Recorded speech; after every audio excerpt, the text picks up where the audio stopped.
Madame, Monsieur, bonsoir. Merci de nous prêter attention dans l'essentiel de l'actualité de cette édition. Le juge d'instruction en charge de l'affaire Sonatrach II lance des mandats d'arrêt internationaux à l'encontre de 9 individus, dont l'ancien ministre de l'Énergie et des Mines, Chekib Khalil.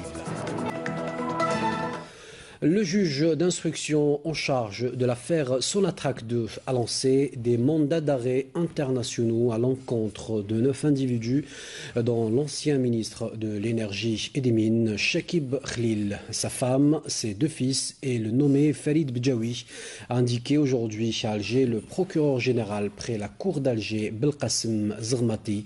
Les mandats d'arrêt lancés à l'encontre des 9 accusés ont pris effet depuis 2 semaines, a précisé M. Zermati lors d'un point de presse.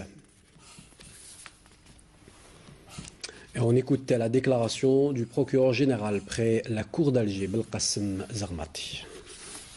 Quant au fait, il a consolidé le chef d'inculpation d'infraction transfrontalière et en même temps, il a pu consolider et asseoir l'inculpation de direction d'association de malfaiteurs.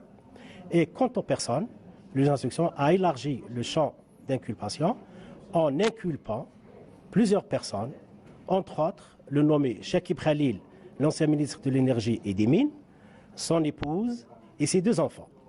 Et il a procédé en même temps au décernement de 4 mandats d'arrêt internationaux à l'encontre, lesquels mandats d'arrêt internationaux sont en phase d'exécution par les services concernés ou les services compétents.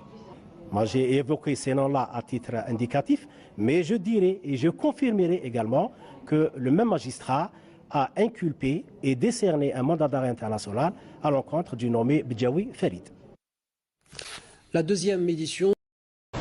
Dans un autre contexte, conformément aux dispositions de l'article 11 alinéa 3 du Code de procédure pénale et dans le strict respect de ces dispositions, le procureur général militaire près la cour d'appel militaire de Blida porte à la connaissance de l'opinion publique que des poursuites judiciaires ont été engagées pour les chefs d'enrichissement illicite plus trafic d'influence fait prévu et réprimé par les articles 2, 37, 51, 48 de la loi 0601 relative à la prévention et à la lutte contre la corruption, à l'encontre du dénommé Djibar Mhenna. Pour la nécessité des enquêtes, le juge d'instruction, sur réquisition du procureur militaire de la République de Blida, a ordonné à titre conservatoire un mandat de dépôt à l'encontre.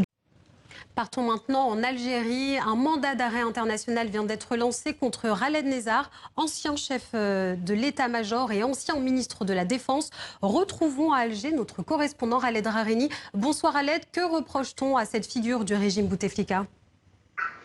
En fait, c'est surtout le chef d'état-major de l'armée actuelle, le général de corps d'armée Ahmed Gaïd Salah, qui a beaucoup de reproches contre le général Nezzar, qu'il attaque régulièrement à travers son compte Twitter depuis quelques semaines. Les attaques sont montées crescendo ces derniers jours. C'est ce qui a poussé donc la justice militaire algérienne et non civile à émettre aujourd'hui ce mandat d'arrêt international contre lui, contre son fils Lotfi Nezzar et contre son homme de main. Il faut savoir qu'il y a quelques jours aussi, les entreprises appartenant à son fils ont été gelées et leurs accords avec les autorités algériennes suspendus. Le général Khaled Nezzar, qui se trouve depuis plusieurs semaines déjà en Espagne, il n'est plus en Algérie. Et peut-on envisager une extradition vers l'Algérie ?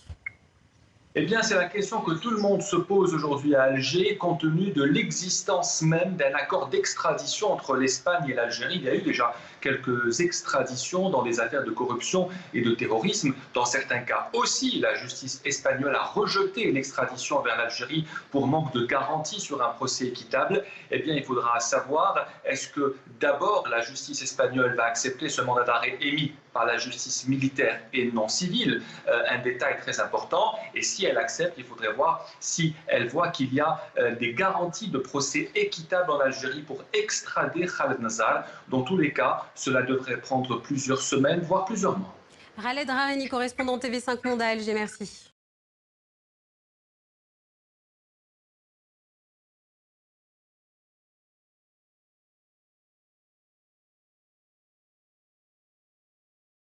But you, they're like Mike Tyson. Some of these places you go are real scary. And I went to Bulgaria. You went to, what was that place in Algeria? God, Ooh, man, scary happened? place. It's just the strongest man rules. It's not about no cop, but the strongest man rules. Ooh, And they that's got their toxic, gang- toxic. and they